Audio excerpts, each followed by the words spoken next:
Yes all one, I welcome you all to our channel. दोस्तों, आज हमारे साथ जो है यहाँ पे जुड़े हुए हैं विनय कुमार गुम्बानी जी। इन्होंने जो है सीए फाउंडेशन 725 में हाईएस्ट मार्क्स इकोनॉमिक्स में स्कोर किए, दैट इज 99 मार्क्स। दोस्तों, मतलब मैं आपको बता नहीं सकता मैं कितना, मतलब मुझे कितनी खुशी हो रही है चीज को देख के। देखिए, जनरली जब कोई स्टूडेंट इतने मार्क्स स्कोर करता है ना, तो यस ऑब्वियसली उसकी जीत है, उसके पेरेंट्स की जीत है। लेकिन एक ना, मतलब एज ए टीचर हमें ना इस चीज़ का एक वैलिडेशन मिल जाता है कि हम जो चीज़ें कर रहे हैं, हम जो नोट्स बना रहे हैं, हम जिस तरह से पढ़ा रहे हैं, वो सच में वर्क कर रहा है और स्टूडेंट्स को सच में वो इस तरह से, इस कदर से हेल्प करता है कि वो इंडिया में हाईएस्ट मार्क्स ला सके। तो सबसे पहले थैंक यू सो मच विनय, आपने हमें चुना क्लासेस के लिए। एंड आप बताएं भाई कि आपने क्या सोचा था कि 99 आपके, यार 90 प्लस आप स्कोर करेंगे इकोनॉमिक्स में, बताइए। सर डेफिनेटली ये तो एक कॉन्फिडेंस लेवल था ही कि 90 प्लस तो आ सकता है इजीली। जी। बिकॉज मैंने मेहनत तो की थी इकोनॉमिक्स में। एंड सर जो आप नोट्स देते मेरे को, डेफिनेटली आप जो नोट्स लिखवा देते, ये आपकी सुपर चैट ऐसे में डेफिनेटली लगाता था। क्या बात है भाई, क्या बात है, बहुत ही बढ़िया। ये हर जगह ये हर एक पेज में स्टिकी ऐसे लगे नोट। हुए थे। हाँ, तो कॉन्फिडेंस तो था ही, पर 99 नहीं सोचा था। 99 ये नहीं सोचा था मैंने। बहुत बढ़िया भाई। अच्छा, मैं सबको बता दूं, ये हमारे रेगुलर बैच के हमारे स्टूडेंट है ये, right.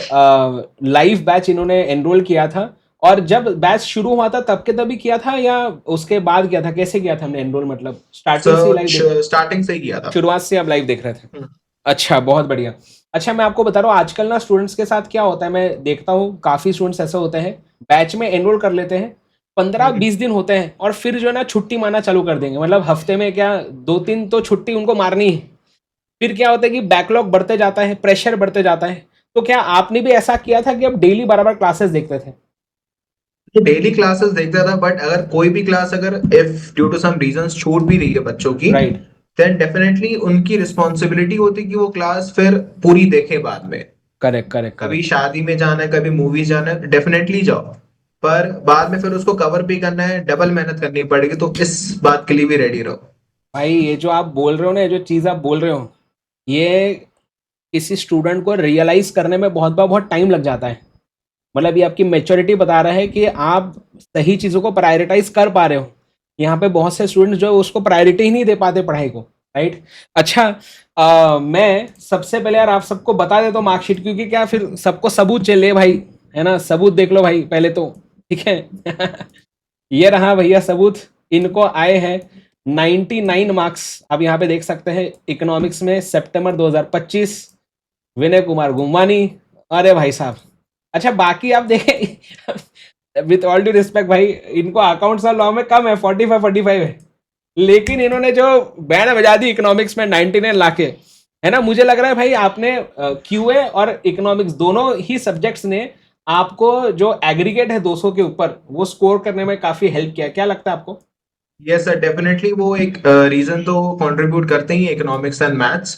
Ji. And sir accountancy में मेरे कम because of only one reason हुए थे। अच्छा। एंड ये बहुत ही इंपॉर्टेंट रीजन मैं बोलूंगा बच्चों को कि जो जी। सीए जो एक रेस है, फाउंडेशन हो गया, इंटर हो गया, फाइनल्स राइट। हो गया, वो कोई एक ही बच्चा जीतता है जो दिमाग से शांत हो, वो 3 घंटों में। हम्म। वो 50% रेस वो वहीं पे जीत जाएगा। आपकी मेहनत, आपके नोट्स, आपकी जो आप पूरे दिन जागते हो, वो सब एक तरफ। अगर वो 3 घंटों में माइंड काम नहीं है, देन वेस्ट हो जाता है सब कुछ। एंड करेक्ट, वही करेक्ट, मेरे करेक्ट। साथ अकाउंटेंसी में हुआ था। अच्छा। बिकॉज अकाउंटेंसी का पेपर स्टार्ट किया, तो उसमें एक डेप्रिसिएशन का क्वेश्चन था, मेरे को आज भी याद है, वो बना जी। नहीं था मेरे से। अच्छा, अच्छा, पर वो अच्छा। धीरे धीरे करते करते एक गलती हुई, दो गलती हुई, तो पूरा पेपर मैंने बिगाड़ दिया। मेरे को बनता भी था पेपर, बट बिगाड़ दिया। बट भाई मैं आपको ये बता रहा हूँ कि आपका चलो पेपर अच्छा नहीं गया अकाउंट्स का, पर उसके वजह से आपने बात हार नहीं मानी। जैसे मैं आपको ये बता रहा हूँ, कुछ स्टूडेंट्स मुझे मैसेज कर दे, जैसे अकाउंट्स का पेपर इस बार का थोड़ा टेक्निकल भी आया था as compared to hmm. Previous attempts, ठीक है। अब हम्म। अकाउंट्स का पेपर अच्छा नहीं गया, कुछ बच्चे क्या बोलते हैं, सर मैं अब अटेम्प्ट ही स्किप कर देता हूँ कि यार अब तो यार अच्छा नहीं गया, तो आगे का एग्जाम देके क्या मतलब है। मैं बोलता हूँ भाई, अगर तू समझ 40 भी देखो आ गए, तो बाकी सब्जेक्ट हम्म। में रिकवर हो सकता है ना। मैं अच्छा, मुझे एक बात बताओ विनय भाई, मुझे ऐसा लग रहा है कि आपके अंदर ये जो मेच्योरिटी है ना कहीं से तो भी भाई ये आ रही है, क्योंकि ये जो समझ है आपकी चीज़ों के बारे में कि आप जो ये बोल रहे हैं कि 3 घंटे में हमारा कैसा एटीट्यूड है वो बहुत मैटर करता है, ये सब चीज़ें हमें बार बार बतानी पड़ती है जो आपको ऑलरेडी पता है। तो आपके पेरेंट्स का कुछ ऐसा बैकग्राउंड है या आपका कोई भाई बहन है जिसने आपको ऐसा गाइड किया इस तरीके से? सर भाई तो है डेफिनेटली, एक बिग ब्रदर है मेरे। अच्छा। तो उनका नेम है जतिन गुमवानी। Okay okay. तो वो अपने काम के टुवर्ड्स बहुत ही लॉयल है, मतलब उनका काम, अच्छा। अगर वो जो काम करेंगे वो अच्छे से ही करेंगे। ओके। तो उनसे मैं ये चीज सीखा हूं कि अगर कोई भी चीज आप करो तो अच्छे से ही करो। जी जी जी एंड जी। सही अकाउंट्स वाली बात, माइंड काम रखनी, तो ये जब मैंने पेपर मेरा बिगड़ा तब मैंने ये चीज रियलाइज की थी उधर। बहुत बढ़िया भाई, बहुत ही बढ़िया। हम थोड़ा सा अब इकोनॉमिक्स सेंट्रिक ही अब बात करते हैं ज़्यादा। ठीक है, हम्म। सबसे पहले जो है आप क्लासेस के दौरान तो आपने बताया कि आपने बराबर से क्लासेस देखी, बीच में हम्म। कभी कभार कुछ अनफोर्सिंग सर्कमस्टेंसेस की वजह से क्लास नहीं हुई, तो भी उन्होंने तुरंत ही बैकलॉग अपना रिकवर कर लिया क्लासेस को देख के। ठीक है, तो क्लासेस इन्होंने बहुत अच्छे से की, पहली बात तो यही है। मुझे बताइए पहले माइक्रो इकोनॉमिक्स की आप बात बताइए कि माइक्रो जो पहले के 5 चैप्टर्स हैं उसमें आपको कुछ ऐसी बहुत डिफिकल्टी है कुछ, या उसके लिए आपने कुछ अलग से किया कि जैसा क्लासेस में किया वही आपने फॉलो किया? सर जैसे कुछ टॉपिक्स होते हैं, जैसे एक price determination of market markets में भी चैप्टर एक 4। टॉपिक था। जी। तो वो मतलब कुछ एक डिफिकल्ट टॉपिक्स होते थे जो क्लास में ही आप समझाते थे उस टाइम तो समझ आ जाता है। Correct correct correct. बट बाद में जब अगर आप रिवीजन टाइम 1 डे बिफोर देखेंगे तो आपको क्लिक नहीं करेगा वो। जी जी तो जी जी उसके जी। लिए मैं एक टिप दूंगा कि आप स्टिकी नोट पे वो स्टिक कर दो। भले हाँ। भले आपको अगर 2 लाइन 4 लाइन लिखनी है, पूरा स्टिकी नोट लिखना है, तो भी आप लिखो वो पूरा नोट।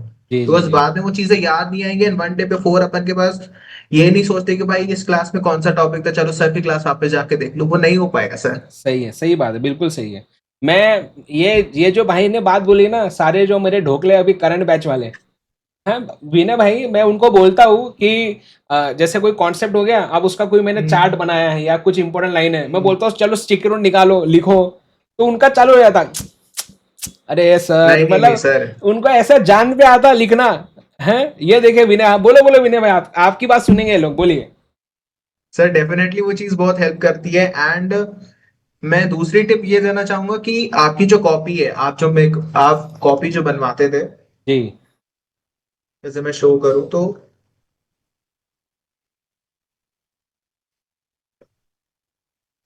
1 सेकेंड, सो मैं ईगो हाँ। की कॉपी कहीं और पड़ी एक्चुअली। नहीं चलिए कोई बात नहीं, हाँ बोलिए बोलिए, हाँ। तो ये चीज मैंने फॉलो नहीं की थी, बट मैं टिप देना चाहूंगा कि आपकी कॉपी में कौन से पेज में क्या लिखा है उसका हाँ आपको इंडेक्स आपके पास होना चाहिए। हाँ। मैं हमेशा बोलता हूँ जब चार्ट वार्ट कुछ बना रहे पेज नंबर का भाई रेफरेंसिंग दो, ताकि आपको पता है, और चार्ट बुक में भी लिखना है, रजिस्टर में लिखना है, दोनों में लिखना है आपको पेज नंबर, ताकि जो आपको आपको पता हो रेफरेंसिंग, हाँ कि कौन सा टॉपिक पे क्या चार्ट बना है, बिल्कुल सही। उससे बहुत हेल्प होती है सर, वरना पूरी बुक देखने जाओगे तो कंफ्यूज हो जाओगे आप। जी। अच्छा, मैक्रो इकोनॉमिक्स चैप्टर 6 से लेकर चैप्टर 10 जो है, भाई साहब वो पता नहीं स्टूडेंट्स को कितना भी उनको पढ़ा दे थोड़ा सा उनको दर्द तो होता है, तो कैसे किया आपने वो, कैसे मतलब सर पढ़ाई की? चैप्टर 6 तो छोटा सा ही है लेकिन कॉन्सेप्चुअल है, हाँ, तो उसमें नेशनल तो का। क्वेश्चन प्रैक्टिस हो जाती है। जी। एंड चैप्टर 7 एंड 9 के लिए मैं बोलूंगा कि बार बार उसको रीड करते रहो। हाँ, और तो उसमें आपको जो मैंने कुछ इंपॉर्टेंट मार्क करवाया था वही आपने बार बार किया कि कैसे किया? सर वही मार्क किया था। एंड मैंने दूसरी चीज क्या की थी जो आपने भी कही थी, मे भी कुछ स्टूडेंट्स नहीं फॉलो की हो, जी। जो राइटर्स के नाम होते थे, ऑथर्स के नाम जिनको हाँ। क्रेडिट दिया जाता था, तो मैंने उसके लिए इकोनॉमिस्ट। अलग से एक लिस्ट बना ली थी कि करेक्ट ये करेक्ट। नाम है। तो उसमें से 4 से 5 नंबर का आया था पेपर में, वही बहुत नेम बढ़िया। वाले क्वेश्चंस। सेम वाले पे। और मुझे बताओ यार कि जैसे मुझे याद है अभी भी नेशनल इनकम का जो हमारा चैप्टर था चैप्टर 6, उसमें यस मैंने सर। याद है आपको वो 16-17 फॉर्मूला थे, वो क्लास में मुझे लगता है मैंने कम से कम 7 से 8 बार आपको लिखवाए होंगे या तो बुलवाए बिल्कुल होंगे सर, बार बार बार बार। वो लिखे भी हैं सर अभी। क्या बात है भाई। बहुत ही बढ़िया, हमने क्वेश्चन बहुत सारी प्रैक्टिस की। अब मुझे बताइए एमसीक्यूज आपने कैसे किया, हमारा शास्त्र बुक था वो आपने पूरा किया था सॉल्व? एमसीक्यू 2 3 बार शास्त्र किया था सर। 2-3 बार आपने किया है? बहुत ही, मैंने वेबसाइट पे अलग से टेस्ट की लिंक्स आपको दी थी, चाहे वो आपने किया था वो भी कुछ सर ट्राई? पूरे अटेंडेड है।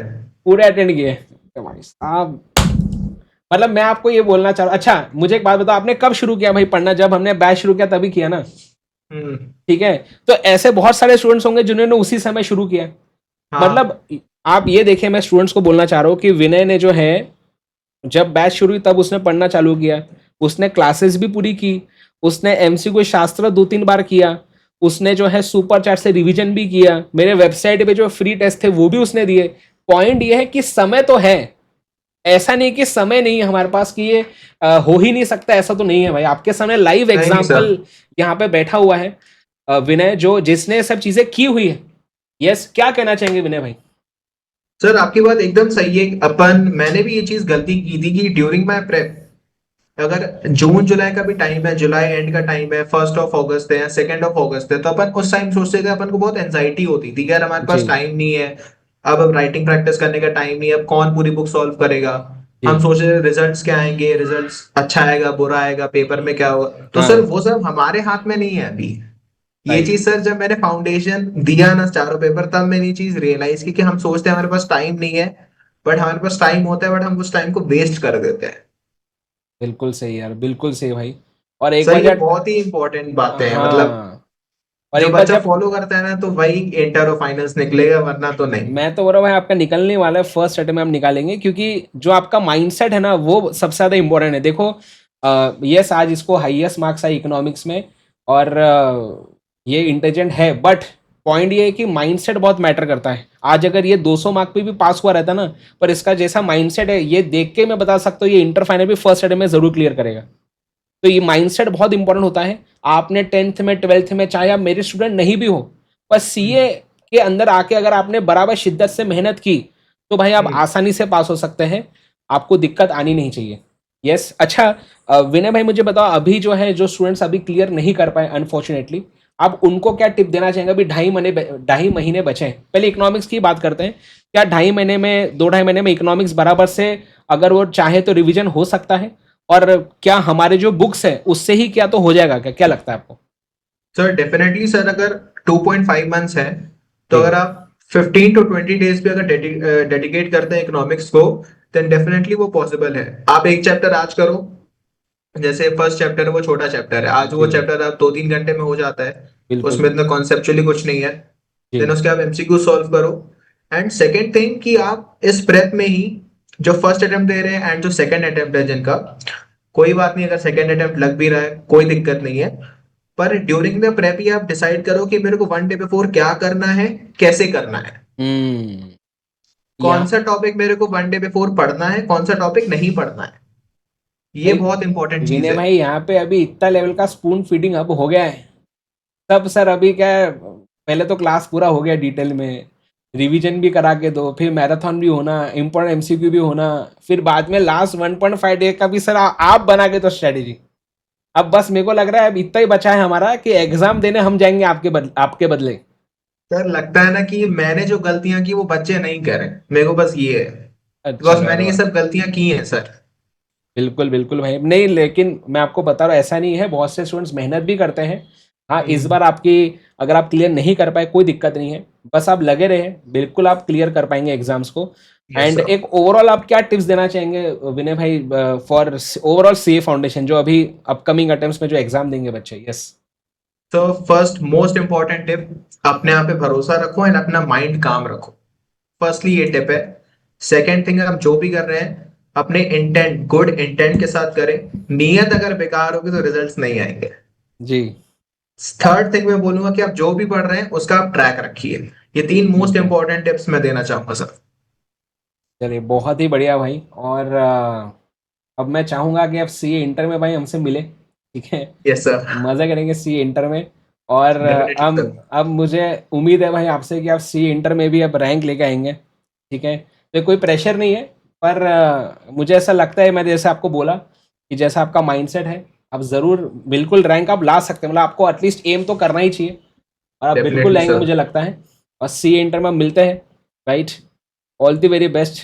एंड ऐसे ही सर। आप रोशन करते रहे अपने पेरेंट्स का नाम, टीचर्स का यस नाम। Sir. And seriously again thank you कि आपने हमें चुना, आपने मुझसे पढ़ा, राइट? यस क्योंकि देखो सर। यार, मैंने ये चीज़ पहले भी एक बार बोली, मैंने बीच में एक वीडियो भी डाला था इंस्टाग्राम में, कि मैं जो ना क्लासेस तो सबके लिए इक्वल ले रहा हूँ। ऐसा तो नहीं कि मैंने विनय के लिए अलग से कुछ स्पेशल क्लासेस लिया, या अलग से लाइव स्ट्रीमिंग कुछ हुई, इसको कुछ अलग से मैंने और एक्स्ट्रा कुछ रिवीजन वीडियो दिया, ऐसा तो नहीं है। Yes sir. सारी चीज़ें मैंने सबके लिए इक्वल ही की हुई है, राइट? लेकिन फिर भी कुछ विनय जैसे स्टूडेंट्स हैं जो 99 जिन्होंने लाए हैं, 90+ स्कोर किए हैं, 70+ स्कोर किए हैं, और कुछ स्टूडेंट्स, मैं खुद ही आपको बता रहा हूँ, कुछ स्टूडेंट्स मेरे ही ऐसे होंगे जिन्होंने कम मार्क्स स्कोर किए हैं। तो यस आप इस सर। बात को समझिए कि आज ना एक ऐसा समय आ चुका है कि टीचर्स जो है, ऑलमोस्ट सारे टीचर्स अच्छे ही है, ऐसा कुछ थोड़ा सा 19-20 का फर्क होता है ना। मेन चीज जो मुझे लगता है वो ये है कि स्टूडेंट खुद से अब कितने एफर्ट्स लगाने को तैयार है। और इसमें भी क्या है, आपको खुद से अगर एक्स्ट्रा नहीं भी करना ना भाई, मत करो, पर जो टीचर बोल रहा है क्लास में एटलीस्ट उतना भी आपने फॉलो किया तो भी आप आसानी से पास हो सकते हैं। Yes sir. यस, तो एनी क्लोजिंग रिमार्क्स विनय भाई, और एक ओवरऑल एक्सपीरियंस इकोनॉमिक्स का बता दो भाई, एक कि मजा आया कि नहीं क्लास में। इकोनॉमिक्स का एक्सपीरियंस आई वुड से कि बहुत ही अच्छा था। मतलब अगर मैं रेकमेंड करूँ इकोनॉमिक्स का टीचर किसी के लिए भी, देन डेफिनेटली आप होंगे सर, बिकॉज अरे मैंने भाई, आपसे पढ़ा। एंड सर आप जो मेहनत करते थे, वो एक मेहनत टीचर बहुत कम टीचर्स में दिखता है। Thank you thank exams you भाई। बैचेस के बाद भी जो आप मेहनत करते थे, एमसीक्यूज भेजते थे, वो काफी अप्रिशिएट करता हूँ मैं सर।